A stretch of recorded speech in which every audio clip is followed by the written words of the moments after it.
The Premier came forward with a package to assist Bowater, Mr. Speaker, and as part of that package, there was $23.75 million to purchase land.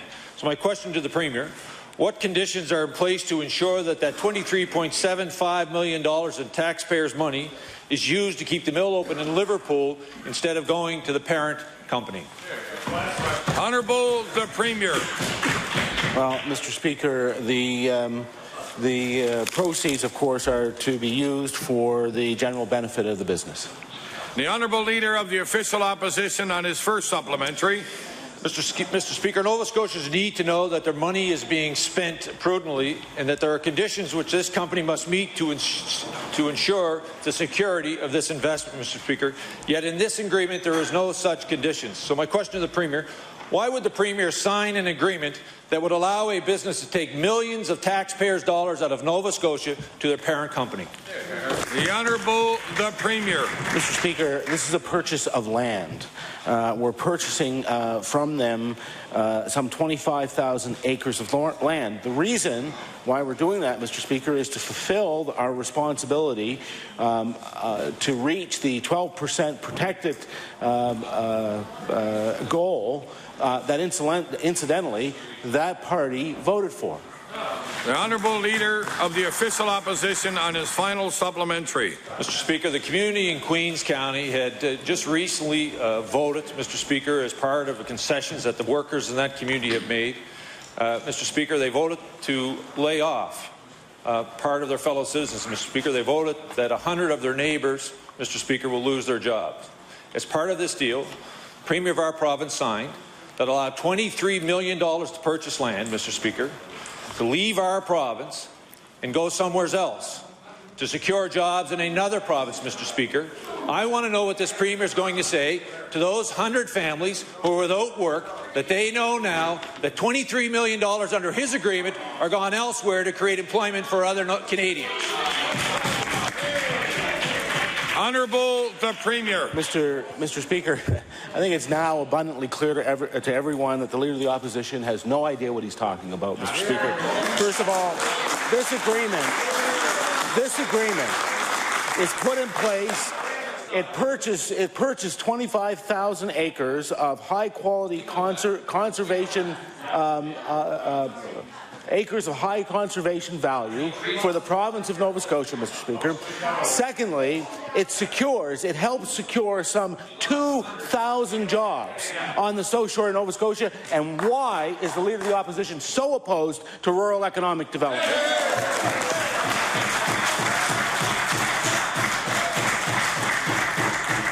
The Leader of the Progressive Conservative Party. Thank you, Mr. Speaker.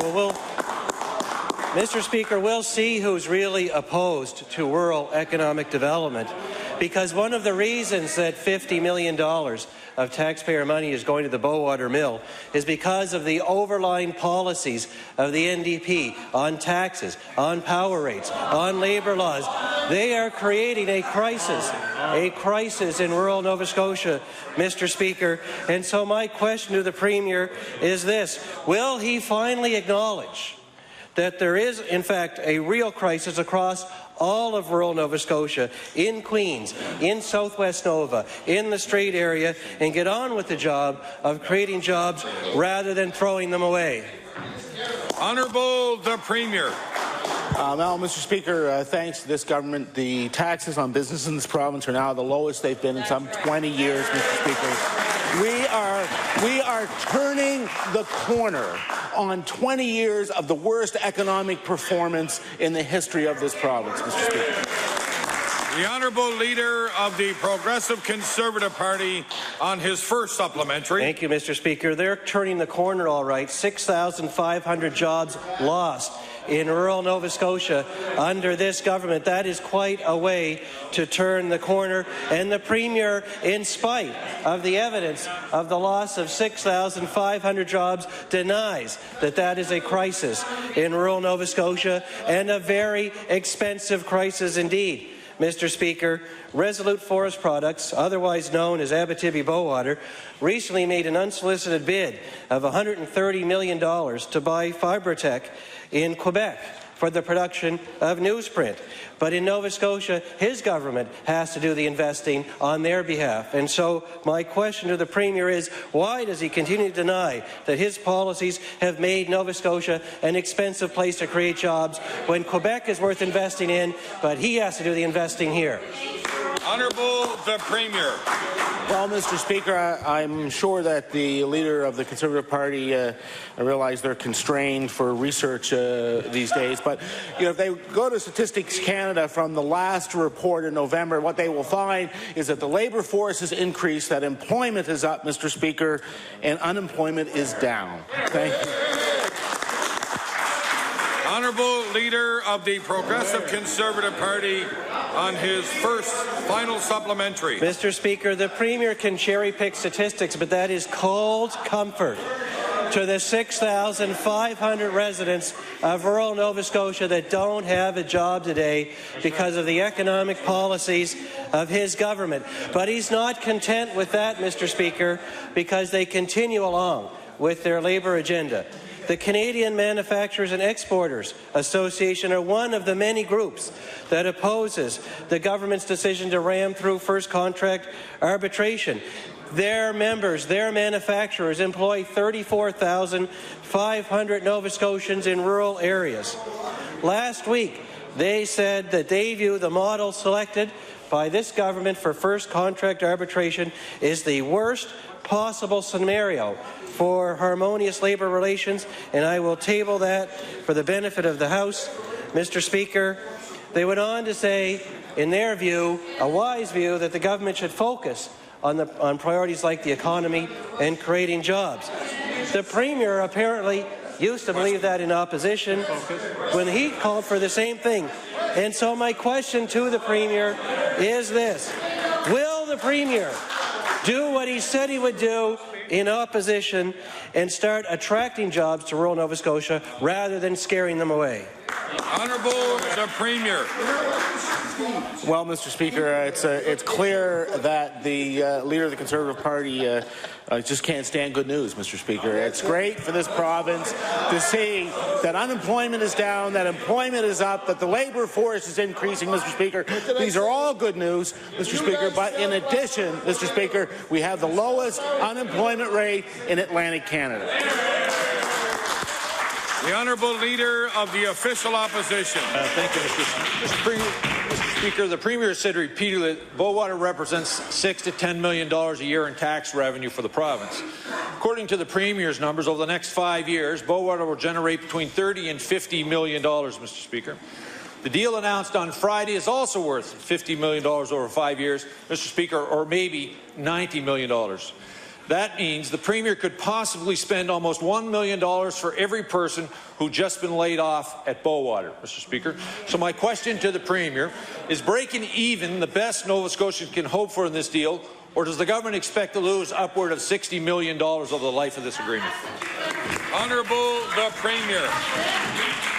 Well, Mr. Speaker, this government is prepared to support the 2,000 families on the South Shore who are dependent upon Bowaters and upon its supply chain for their livelihood, Mr. Speaker. For them, this deal is not, it is not, even though the purchase of the land is a really good thing for the province, even though supporting, modernizing, making more efficient the mill is a good thing. What those families are really focused on, Mr. Speaker, is the fact that they will have a livelihood that will support those families for the years to come, Mr. Speaker. The Honourable Leader of the Official Opposition on his first supplementary. Thank you, Mr. Speaker. The Premier's idea of economic development, Mr. Speaker, this is the Premier's idea of economic development. Our province is in big trouble. Mr. Speaker, when asked what Bowater had brought to the table, the Premier replied that the company had incurred multiple losses over the last number of years, Mr. Speaker. Mr. Speaker, there are hundreds of businesses in Nova Scotia who have lost money over the last few years under the NDP government, Mr. Speaker. So my question to the Premier, who should the businesses contact in the Premier's office to get the same deal he's offered to Bowater? Honourable the Premier. Well, Mr. Speaker, if the Leader of the Opposition is against assisting Bowater, he should just say that, so the people of Nova Scotia and the people of the South Shore know where he stands, Mr. Speaker. The reality is that you had a company that over the last 3 years had lost somewhere in the vicinity of $50 million. That meant there had to be a cash infusion into that plant from the parent company, Mr. Speaker. They were investing because they believed in the plant. Mr. Speaker, we are doing the same thing. The Honourable Leader of the Official Opposition on his final supplementary. Mr. Speaker, as part of the deal, there's also a clause that allows the province to purchase an additional 50,000 acres of land at a price of $800 an acre, Mr. Speaker. My question to the Premier, would the Premier clarify what could trigger such a purchase, one that could cost the taxpayers of Nova Scotia an additional $40 million? Honourable the Premier. Again, Mr. Speaker, I think it's clear the Leader of the Opposition doesn't understand the operation of an option. Mr. Speaker, an option is just that. It allows the government to have the first right to purchase high-quality, high-value land from the company, from Bowaters, if we should decide to do so, Mr. Speaker. This province is engaged in a process where we will get to the 12% of protected lands that were set out in legislation that was supported by both of the other parties. The only way to get there, Mr. Speaker, is by the purchase of more land. That is necessary in order to get to the 12%. What this does is it allows us an option to purchase what we know is high quality, high conservation value land from Bowaters.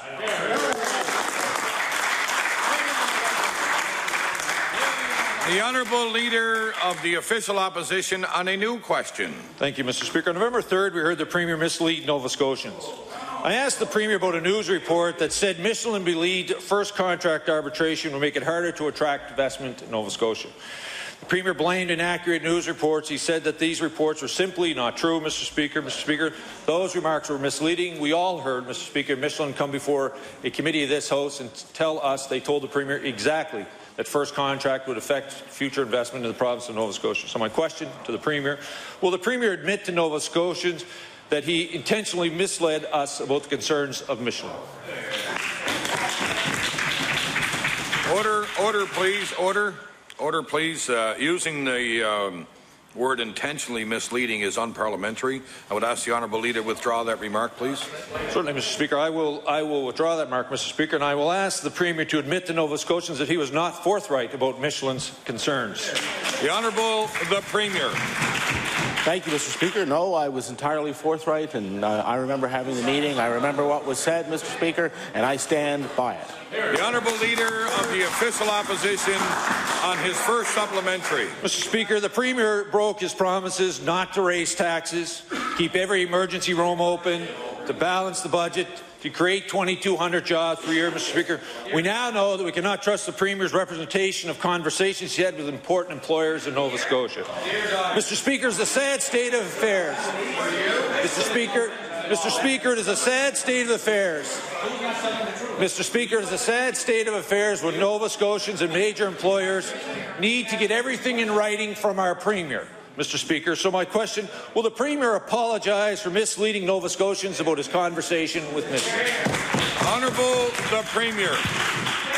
Mr. Speaker, if there is an apology to be offered, it should be to the Leader of the Opposition for questions like that. The Honourable Leader of the Official Opposition on his final supplementary. I think I heard the Premier say he wanted to apologize to me, Mr. Speaker. I don't think he has to apologize to me, but it would help if he apologized to Nova Scotia. Mr. Speaker, the press asked the Premier about his contradictory statements, and the Premier said that despite the clear contradiction, he was telling the truth. He said Michelin considers a number of factors when investing in their plants: taxes, workforce, labour costs, regulations, and the general costs of doing business. Mr. Speaker, the Premier thinks he knows Michelin's business better than they do. We have the highest taxes in the country, a shrinking workforce, unstable regulation, Mr. Speaker, high power, high fuel costs, making doing business in Nova Scotia extremely expensive, Mr. Speaker. Mr. Speaker, we score badly on almost every indicator that the Premier is using. So my question to the Premier, how can this Premier say by putting another mark against our province, it will not hurt Michelin's ability to attract future investment into our province? Honourable the Premier. Well, first of all, the Leader of the Opposition is right. I should have said if there's an apology from the Leader of the Opposition, it should be for questions like that. So I clarify, Mr. Speaker. Mr. Speaker, it's a difference between members. There are many good reasons to do business in Nova Scotia, but probably the best reason to do business in Nova Scotia is that we don't have a Liberal government. The honourable member for Cape Breton North.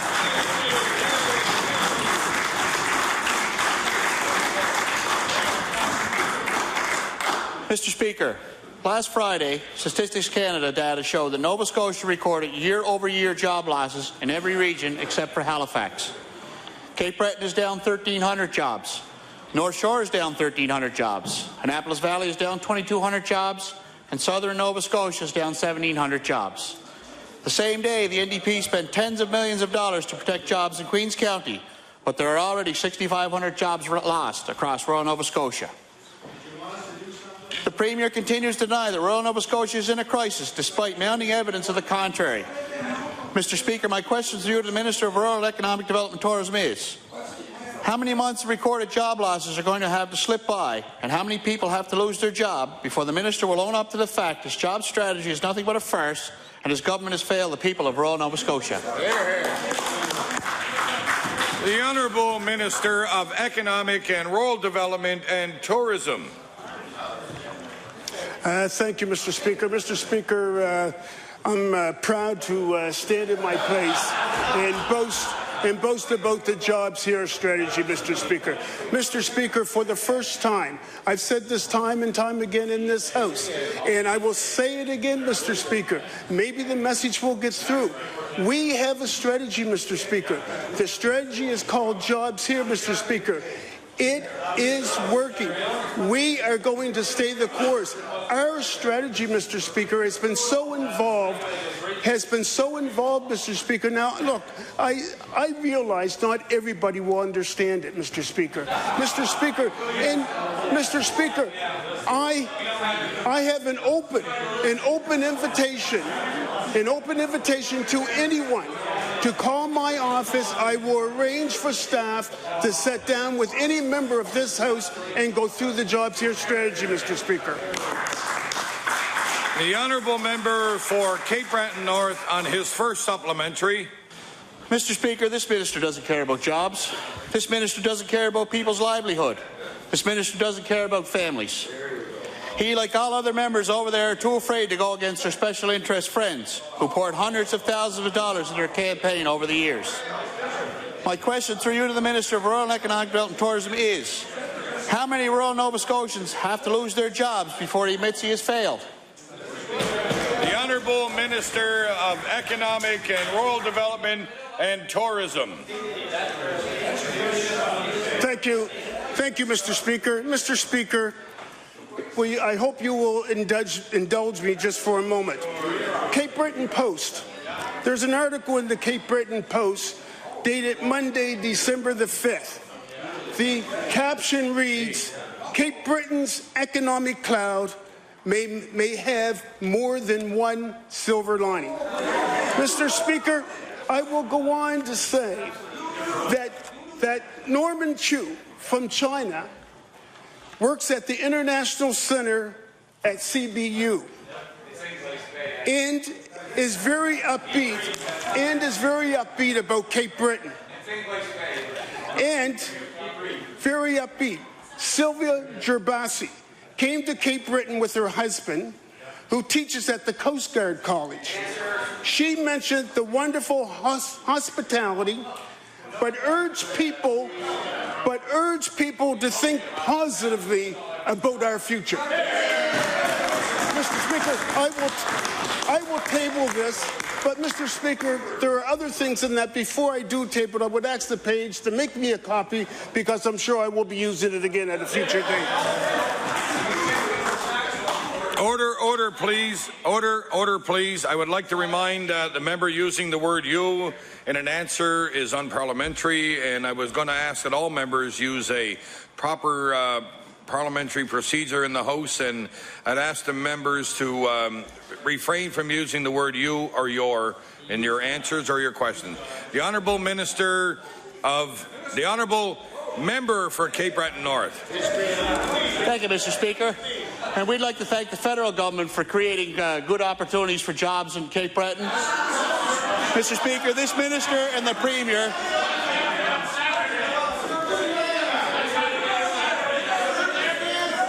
Order, please. Order.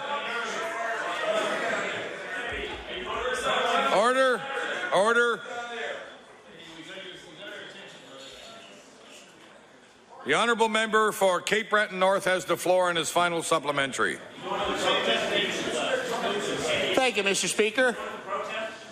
This minister and the Premier are completely out of touch with reality in Nova Scotia.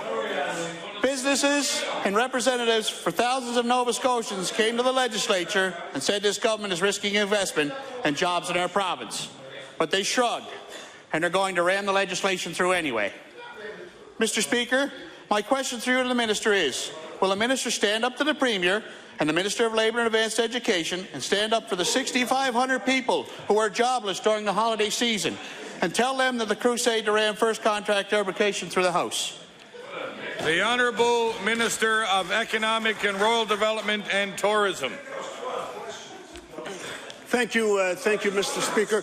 Mr. Speaker, the member opposite has referenced Statistics Canada and his delivery when he was asking the question. I just want to read another article, and this one's from the Chronicle Herald, Mr. Speaker. It's dated December the 30th, and I'm sure we all want to hear what this article has to say. This is December the 3rd, 2011, and I quote, Mr. Speaker, "You're really one of the only provinces, Nova Scotia, that has a statistically significant employment change or an increase." Mr. Speaker, Statistics Canada. The Honourable Member for the Honourable Leader of the Official Opposition. Thank you, Mr. Speaker. Employers say that the model of first contract arbitration being proposed by this government will hurt business and threaten future investment in Nova Scotia. Sobey said that the current model of FCA being proposed will create a very unstable and potentially unworkable model for Nova Scotia employers, Mr. Speaker. Sobey also says that there are ways to compromise and make first contract arbitration more agreeable for all involved. However, this government continues to refuse reasoning and resist compromise. So my question to the Premier, why does the Premier refuse to compromise on his model of FCA? Honourable the Premier. Mr. Speaker, it's a good bill. It will lead, of course, to greater economic stability. It will mean there'll be employment stability, Mr. Speaker. It is currently operating in 6 jurisdictions, covering some 85% of Canadians, Mr. Speaker, and in fact covers some 15% of Nova Scotians, Mr. Speaker. There is decades of experience with this kind of legislation across the country, and it works well, Mr. Speaker. The Honourable Leader of the Official Opposition on his first supplementary. Mr. Speaker, the government's model of FCA, better known as the Manitoba model of FCA, Mr. Speaker, covers 4% of the Canadian population, Mr. Speaker, and the Premier knows that. Mr. Speaker, once again, he's misleading this House. Last week during Law Amendments Committee, Clearwater, who employs 1,100 Nova Scotians, also suggested there were ways, Mr. Speaker, that we could move away from the Manitoba model and make first contract arbitration more agreeable. Both Sobeys and Clearwater are willing to make compromise on this legislation. They are trying to lessen the negative impact, Mr. Speaker, this model of FCA will have on their workforce. But, Mr. Speaker, the employers have no voice with this government, Mr. Speaker. So my question to the Premier, what do Nova Scotia employers have to do for the Premier to listen and reconsider the Manitoba model of FCA his government is trying to impose on Nova Scotia?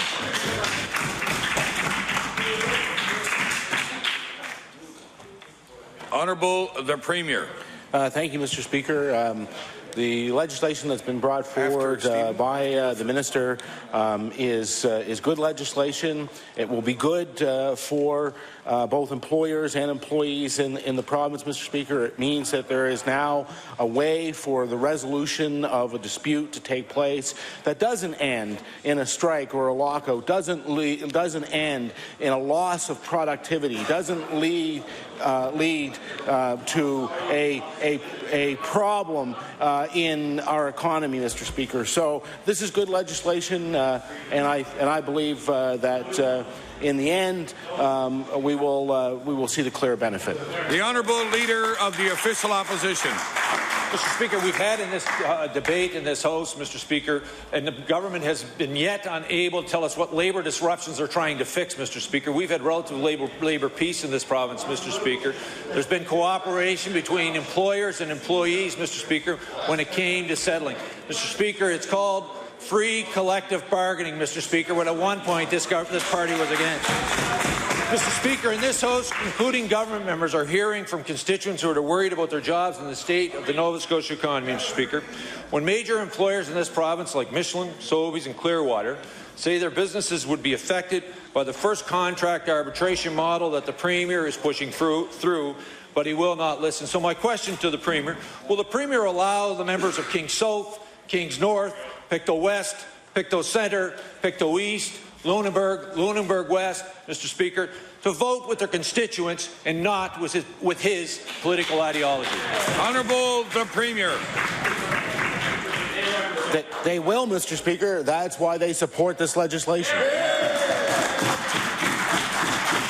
The Honourable Member for Argyll. Thank you very much, Mr. Speaker. In recent days, we've seen job creator after job creator representing tens of thousands of workers come forward and urge government to abandon their job-killing legislation. One of those job creators is Sobeys. Dave Fearon, Sobeys Vice President of Human Resources, when appearing before a Law Amendments Committee, called the legislation totally unnecessary. The words are chilling words from one of Nova Scotia's largest employers. But surely the MLAs from Pictou County, the Ministers of Justice, the Minister of Energy, and the member for Pictou East, and even perhaps the member for Antigonish, have done their job and raised the serious concerns of this major employer in the region with the members of Cabinet. My question through you, Mr. Speaker, is to the Minister of Economic and Rural Development. Since the Minister of Labour and Advanced Education has refused to listen to the concerns of job creators in Nova Scotia, can the Minister of Economic and Rural Development and Tourism enlighten us to the details of the conversations that he's had with his colleagues, the MLAs from Pictou County and Antigonish, surrounding the issue of first contract imposition? Yeah. Yeah.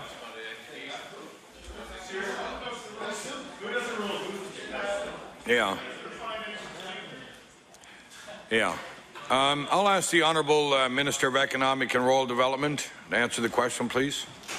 Thank you, Mr. Speaker. Mr. Speaker, we have had extensive conversation with businesses throughout Canada, Mr. Speaker. Mr. Speaker, that collaboration is what led to, along with an esteemed panelist, is what led to our Jobs Here strategy, Mr. Speaker. The Honourable Member for Argyll. Thank you very much, Mr. Speaker. On your first supplementary. Let me try it again a little bit. We know full well that Sobeys wasn't the only job creator that made its reservations known. Michelin was another. When appearing before the Law Amendments Committee, Michelin North America President Dana LeBlanc noted that in the future, when Michelin is looking to invest, head office may take a pass on Nova Scotia because of the government's anti-investment legislation. Now we all know Michelin is a major employer in a number of parts of the province. The Waterville plant in Kings County comes to mind. So my question to you, through you, Mr. Speaker, is at what point did the Minister of Education and the member of Kings North come to the Minister of Economic, Rural Development and Tourism to express their concerns about how this legislation could result in job creators passing on Kings County when considering where to make those new investments? What did the minister tell them? The Honourable Minister of Economic and Rural Development.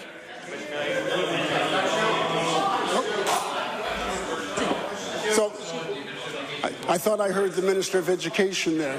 I don't know where he's going. So, Mr. Speaker, we're discussing a bill before the House, and my question is that appropriate? The Honourable Member for Argyll. Thank you very much, Mr. Chair, Mr. Speaker. It really is obvious that nobody's talked to anybody. Is what's happening here, Mr. Speaker. Let me try one more time, and maybe we'll find something out. Michelin is also a major employer of the South Shore. All members of this House know that, but it's not the only one. Clearwater Seafoods President Colin MacDonald also came before Law Amendments to raise serious concerns about the government's agenda. Mr. MacDonald even told the committee his company is being actively pursued by other jurisdictions with more competitive investment environments. Clearwater and Michelin are two of the most important job creators on the South Shore. Surely the MLAs in the region would have come to their cabinet colleagues and urged the government to abandon this agenda that would lead to a loss of new investment in the areas that they represent. So what did the Minister of Economic and Rural Development and Tourism tell the Minister of Fisheries, the Minister of Community Services, the MLA for Queens, Lunenburg West, when they came to him and expressed their concerns about the potential job losses and missed investment opportunities that this legislation could bring to their region? The Honourable Minister of Economic and Rural Development and Tourism. Thank you, Mr. Speaker. My response remains the same. It's an issue that's in front of the House, and that's where it should be. The Honourable Member for Yarmouth. Thank you, Mr. Speaker. Mr. Speaker, this Premier announced that he would give up to $90 million to Bowater to run for a few more years. However, when the people of Yarmouth came to this government and asked for $3 million to support a vital economic ferry link to the United States, this Premier flatly said no. Mr. Speaker, will the Premier explain to the people of Yarmouth why his government is willing to dole out millions of dollars to keep a mill running, while he wouldn't even consider a $3 million to keep a viable ferry service running until a practical plan was in place to replace it? Honourable the Premier.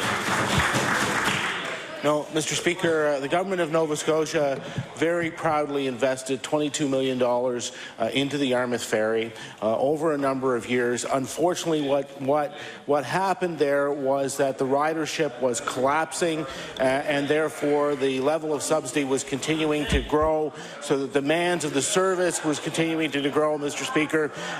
In fact, we are, of course, working with the group in Yarmouth to see if they can find a viable service, one that would have some chance of sustainability. And if that's the case, Mr. Speaker, then of course we would support the service. But I would make this point, Mr. Speaker, the investment in Bowater is an investment in the South Shore, including people who work and live in Yarmouth County. Member for Yarmouth on his first supplementary. My question, Mr. Speaker, is that Yarmouth was told that this government couldn't come up with $3 million to continue their vital economic link, yet every other region in the province gets support for their projects. Why is the Premier playing favourites with the regions of Nova Scotia instead of treating us all fairly? Honourable the Premier. Well, Mr. Speaker, first of all, it wasn't $3 million, it was $6. It was another $6 million. It was another $6 after, no, you see, Mr. Speaker, it's clear that the members opposite don't even understand the most basic part of the issue in their own areas, Mr. Speaker. It was $6 million, and it was increasing because it was a cost-plus contract. It meant that if the costs of the business continued to increase, then that responsibility fell to the government, Mr. Speaker, not to the owner or operator of the service, Mr. Speaker. But unfortunately, the people of Yarmouth found themselves in this position because the Liberal government cancelled the Marine Atlantic ferry that used to go into Yarmouth. The honourable member for Yarmouth on his final supplementary. Mr. Speaker, there is someone that doesn't understand the issue around the Yarmouth ferry, and it's the Premier who's sitting on that side of the House. If he needs any more of a business case, he can go chat to every single tourism operator in the province who are living the business case for a Yarmouth ferry each and every day. The fact is, this Premier does not have a vision for economic development in this country, and certain regions suffer because of it. What is this Premier going to do to get a boat back in Yarmouth Harbour? Honourable the Premier.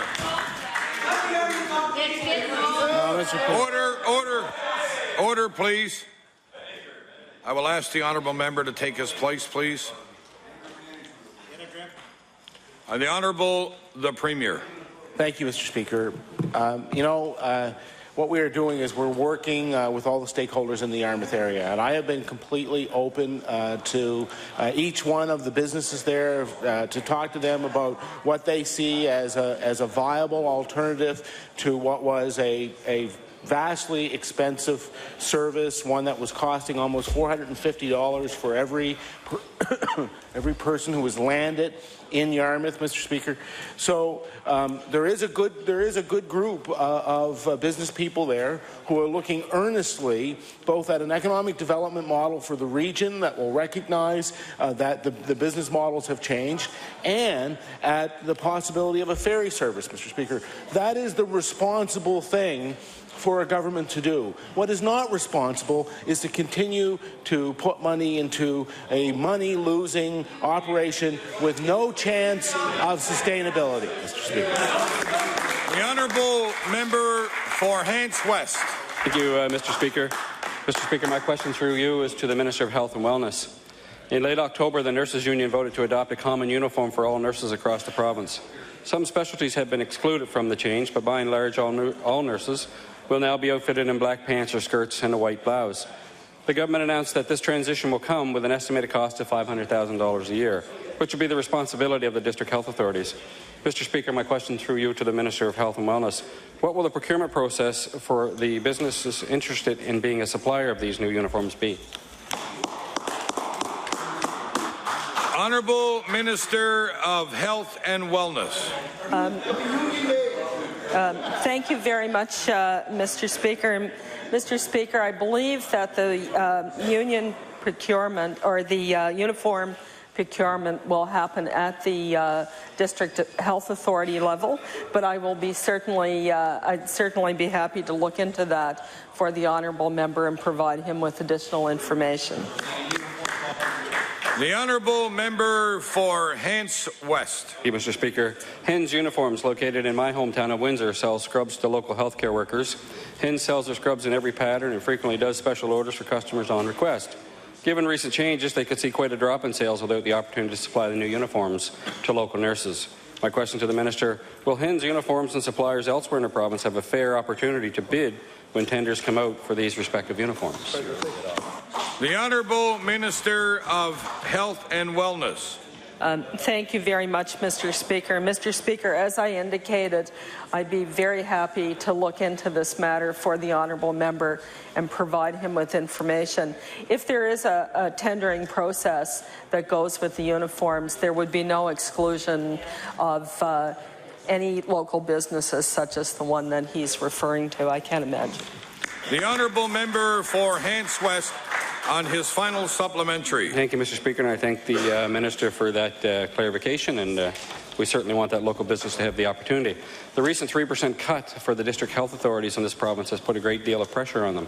A number of officials from health authorities around the province have expressed their concern over their budget cuts and the impact it will have on patient care. My final question to the Minister: the district health authorities are cutting frontline people. At a time like this, how does the Minister expect them to deal with a $500,000 expenditure on top of everything else? The Honourable Minister of Health and Wellness. Thank you very much, Mr. Speaker. The issue around nurses' uniforms was brought to the bargaining table by the nurses' union. The employers that were at the table accepted the proposal. I don't know all of the details, but my recollection is that a monetary amount will be transferred to individual nurses so that they would be, because they purchase their own uniforms. But as I indicated to the honourable member, I'd be more than happy to look into this with respect to the company in his area and provide him with additional information. The Honourable Member for Bedford Birch Cove. Mr. Speaker, today is the National Day of Remembrance and Action on Violence Against Women. All over Canada, people are remembering the 14 young women who were murdered during the École Polytechnique massacre in 1989, murdered simply because they were women. While we've come a long way when it comes to women's equality, we still have a long way to go.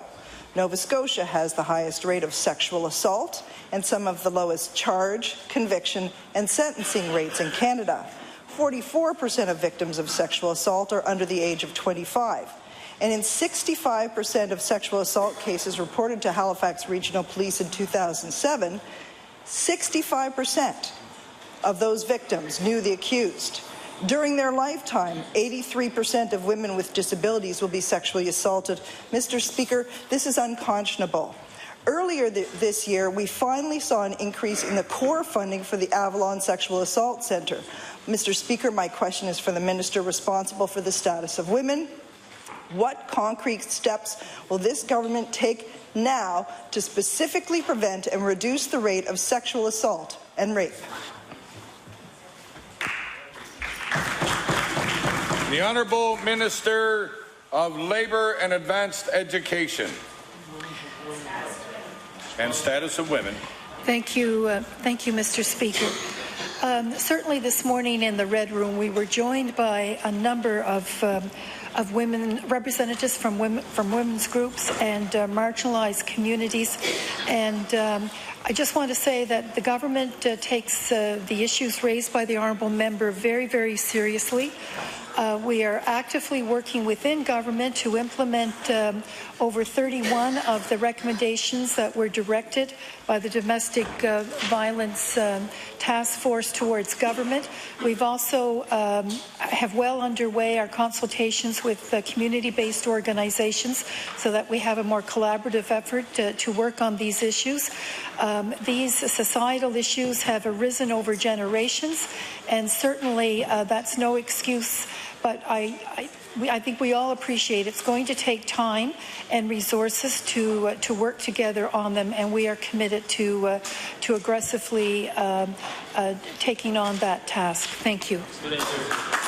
The Honourable Member for Bedford Birch Cove on her first supplementary. Mr. Speaker, victims of sexual assault often say they are victimized twice. Once by their aggressor, and again because of the lack of services that are made available to them. Rape can have a devastating effect on women and their families. For many, the only way to start the healing process is through therapy and psychological counseling. Victims of sexual assault in Nova Scotia are not able to access the services they need. In fact, victims in rape in Nova Scotia can wait over 6 months to access counseling. The situation is dire in rural communities. Mr. Speaker, my question for the Minister of the Status of Women is this: how will this government ensure that services for victims of sexual assault are immediately available for women across Nova Scotia?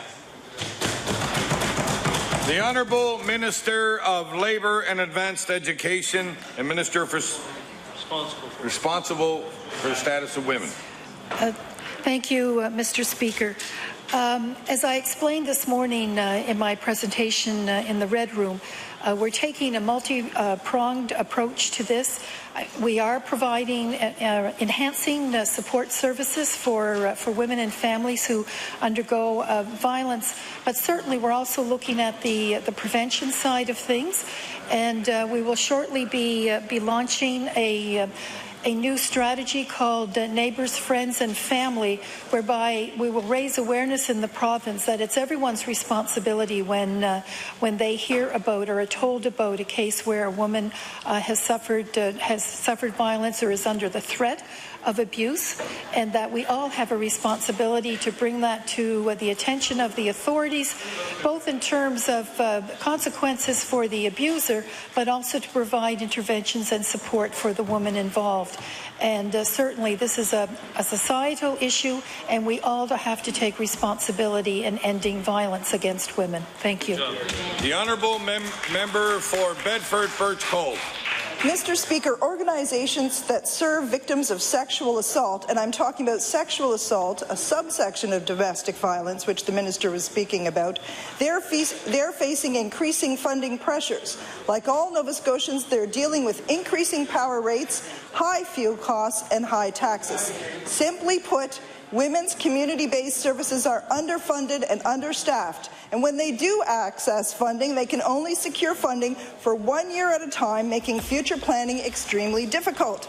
Mr. Speaker, given that Nova Scotia has the highest rate of sexual assault in the country, will the minister responsible for the status of women commit today to ensuring that women's organizations get the multi-year funding they require to best meet the needs of women in their communities? The Honourable Minister responsible for the status of women. Thank you, Mr. Speaker. Our government is taking a very balanced approach. We are putting in place the 3-year strategy. We've in the past provided additional funding to transition houses and to the Avalon Sexual Assault Centre. In fact, our department has provided money to do a pilot project so that they can document the approach they're using, and that can be a model for other communities across this province. We're working very closely with our community-based service deliverers, and we certainly recognize the value of the work they're doing, and within our means we are doing everything possible to support them in their efforts. Thank you. The Honourable Member for Halifax Clayton Park. Thank you. Mr. Speaker, my question is for the Minister of Finance. Mr. Speaker, the Minister of Finance has the control and supervision of the Victims Assistance Fund as set out in Section 11.1 of the Victims' Rights and Services Act. Now, that fund comes from victims' fine surcharge that's collected by the Department of Justice on all the fines in this province. The Section 11.5 of the Victims' Rights and Services Act states very clearly that the Minister of Finance shall annually make a report to the House of Assembly showing the condition of the fund, unquote. Mr. Speaker, my question to the Minister is, when was the last time that the Minister tabled a report on the condition of the Victims' Assistance Fund? The Honourable Minister of Finance. Thank you very much, Mr. Speaker. I have to tell the member honestly that in the time that I've been the minister, this is not a subject that has been raised with me inside or outside the Department of Finance. It's a good question. I ought to be able to get the information to members, so I'll take it under advisement. The Honourable Member for Halifax Clayton Park on her first supplementary. Thank you. I appreciate the answer. Mr. Speaker, the Minister may be aware that this is a subject that I've been asking questions about, both at public accounts and through Freedom of Information requests. We've been trying to find out more about the funds that are collected and how they're dispersed. The only information that we were able to find that's public at the moment was the Volume 2 of the public accounts last year, which just gives a balance sheet for that fund. It's only a snapshot. It doesn't show how the funds were used, what services are available to victims from that money, etc. I will table that, though. Perhaps the Minister could start with having a look at that. My question to the Minister really is, why has it been neglected for so long to have annual reports on the state of this fund? The Honourable Minister of Finance. Thank you, Mr. Speaker. I have no information on this particular subject available to me. I'll take the question under advisement. I'll be happy to get back to the member and the House. The honourable member for Halifax Clayton Park on her final supplementary. Thank you. Mr. Speaker, that is a good answer. I'd like the minister today to commit to bringing in a full report on the condition of that fund, similar to the reporting that we see on all the other trust funds that are held by the province. We do get those on a regular basis here. So my question to the minister is, will he commit to doing so as soon as possible? The Honourable Minister of Finance. Thank you, Mr. Speaker. What I will commit to doing is taking it under advisement, finding out what is going on with this particular matter, which has not been brought to my attention before in any way during my 2.5 years as minister, and I'll be happy to report back to the member and the House. The honourable member for Cape Breton West. Thank you, Mr. Speaker.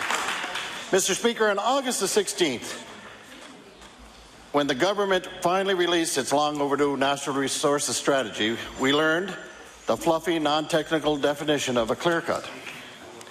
Mr. Speaker, it's almost a full year since this government announced a 50% reduction in clear-cutting targets, and we still do not have a technical definition of what a clear-cut is. Mr. Speaker, my question through you is to the minister. Will the minister admit that his half-hearted performance has created uncertainty for this important industry, and will he release the final technical definition of a clear cut for this vital industry, which is now in turmoil? The Honourable Minister of Natural Resources. Thank you, Mr. Speaker. You know, we certainly understand Nova Scotia's concern with the amount of clear cutting that's been going on in this province for far too long. That's why we brought forth the natural resources strategy, the path we share. And part of our initiative and part of our action plan is to reduce clear cutting to 50% within 5 years. That the clock is now ticking on that 5-year period, and we fully agree that we have to reduce the amount of clear cutting in the province. We have a layman's definition. We're working on a technical definition, and I'll give you further details on those, I'm sure, as we go along in this answer sequence.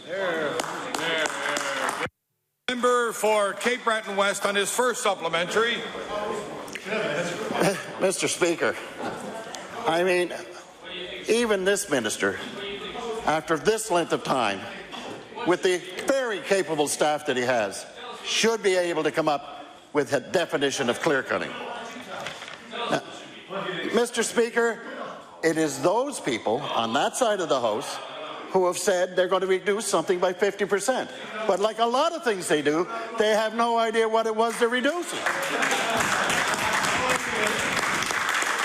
Now, Mr. Speaker, at the release of the Natural Resources Strategy launch, Andrew Fedora, an executive director of the Federation of Nova Scotia Woodlot Owners, said, and I quote, "It is a little frustrating because we have been working on this for over 3 years and there is still no definite answers in terms of what is a clear cut in the province and how specifically will this impact landowners in this province," end quote. Tony Rogers, executive director of the Nova Scotia Federation of Anglers and Hunters, said about the strategy that, and I quote, "It looked academic and soft," end of quote. And I'll table those. So, Mr. Speaker,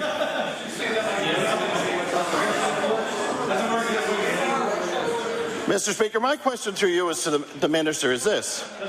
Will the minister admit that he had more than enough time to give a clear, technical definition and terms of reference to the stakeholders who were impacted by this strategy, but he even failed to even provide the technical definition of clear cut?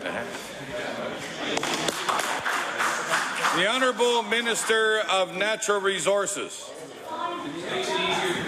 Thank you, Mr. Speaker. I'm glad the honourable member recognizes the quality of the and expertise of the staff we have within the Department of Natural Resources.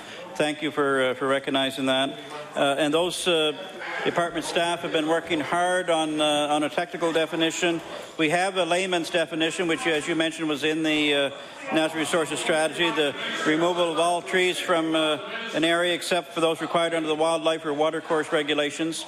And the technical definitions, a member mentioned a number of groups.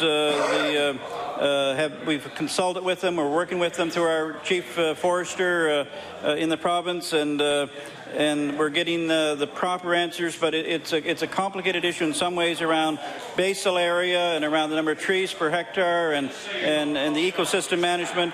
But I can assure you that it's fully being worked on. The honourable member for Cape Breton West on his final supplementary. You know, Mr. Speaker, it's a shame that that department, which has such quality individuals, doesn't have the same quality leadership. Mr. Speaker, the government has a reputation for targeting small business and industries in rural Nova Scotia, and the small woodlots are no exception. The Federation of Nova Scotia Woodlot Owners, along with many other important groups, have been more than patient through this exercise, but Andrew Fedora says there really hasn't been a process, and since the launch of the Natural Resources Strategy, he has seen no definite action from this government. None, Mr. Speaker. Mr. Speaker, it's typical of this government to create targets and laws to consulting with little or no regard for the impact on the economy or the families of this province. Mr. Speaker, my final question through you to the Minister is, will he release the technical definition of a clear-cut and stop dithering with the livelihood of those in this very vital Nova Scotia industry? The Honourable Minister of Natural Resources. Thank you, Mr. Speaker. You know, for years and decades, really, in this province, we've had clear-cutting unchecked, and it's gone on under Conservative governments for many, many years. And this government now has a plan to change that. We've set a goal of 50% within 5 years. We have an action plan. We have a natural resources strategy. We're going to change it. We're not going to let it happen any longer. The Honourable Member for Kings West. Thank you, Mr. Speaker. Yesterday, Nova Scotians learned of yet another code census at both the QE2 and the Dartmouth General. Mr. Speaker, these aren't patients clogging the emergency department because they have the sniffles. These are patients who arrived at the emergency room, were deemed sick enough to be admitted to a hospital bed, and there were no beds available. In fact, Mr. Speaker, from November 2010 to November 2011, there were 93 code census calls at the QE2 and 173 at Dartmouth General. My question to the Minister of Health and Wellness, given the frequency of code census at our largest tertiary hospital over the last year, when is addressing this problem going to become a priority? The Honourable Minister of Health and Wellness. Thank you very much, Mr. Speaker. And Mr. Speaker, indeed, improving emergency care services all over the province is a priority. This government has invested literally millions of dollars into emergency care services in the last 2.5 years, from one end of the province to the other end of the province, Mr. Speaker. And we are seeing significant improvements in emergency care across our province. Literally thousands of Nova Scotians have been diverted from emergency departments as a result of very strategic investments, and we have a plan, and we will continue to implement this plan, and we will see great improvements in the emergency care system, Mr. Speaker. The Honourable Member for Kings West on his first supplementary. Well, thank you, Mr. Speaker. We're not in the peak of flu season. The last time I checked, there wasn't an accumulation of ice on the ground to cause an increase in the number of falls. In fact, Mr. Speaker, 2 years ago, September 30th, 2009, when a code census was reported, the minister stated, and I quote, and I'll table the document, Mr. Speaker, when I'm finished, "I'm very concerned about it. Our government is concerned about it. We have a lack of bed capacity on the floors above the emergency room." My question to the minister, if the minister knew about the problem and the root cause of the problem in 2009, how come nothing has been done to fix it? The Honourable Minister of Health and Wellness. Thank you very much, Mr. Speaker. A number of things have been done. We have put advanced care paramedics in the Capital District Health Authority into nursing homes, for example. This has meant that less seniors are going to our emergency rooms and waiting for hours for care that can be provided in long-term care. We have just awarded a contract for a new bed management system. Mr. Speaker, this will make a tremendous amount of difference in terms of identifying flow issues in our largest tertiary care system and will result in less pressure. We have invested in a rapid assessment unit which literally has diverted thousands of people out of the emergency department, Mr. Speaker, and we will continue, as I said, to make smart, strategic investments that will result in significant improvements in our emergency care system, Mr. Speaker. The honourable member for Kings West on his final supplementary. Well, Mr. Speaker, the minister may have addressed a faster assessment process, but guess what? That doesn't address the fact there are no beds. Mr. Speaker,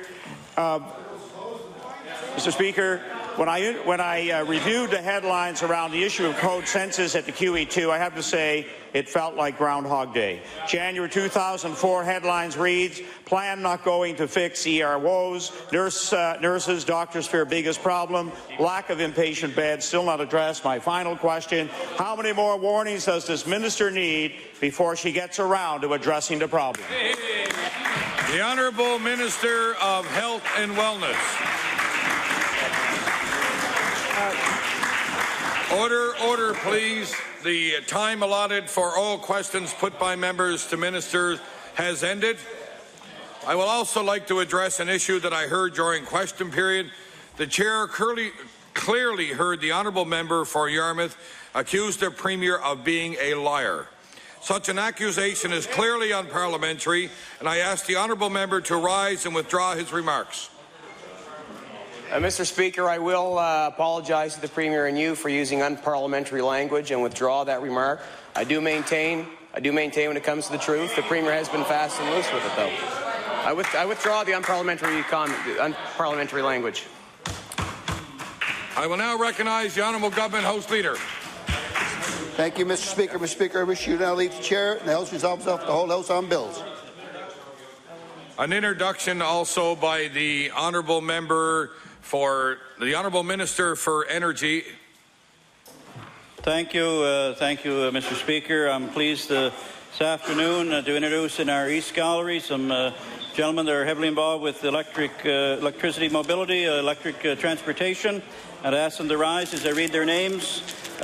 First of all, David Swan, the President of DHS Engineering in Nova Scotia and a board member for Electric Mobility Canada. Al Cormier, President and CEO of Electric Mobility Canada. Phil Patsinis, President and CEO of Electric General Motors Government General Relations Manager, I'm sorry. And finally, Jamie McNeil, Nova Scotia Powers. I'd ask you to give them a warm welcome here this afternoon. We welcome all our guests to the gallery and hope that they enjoyed today's proceedings.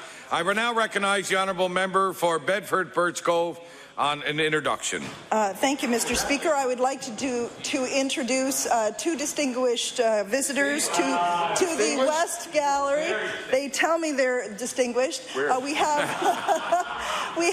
two federal members of Parliament with me. The member for Kings Hants, Scott Bryson.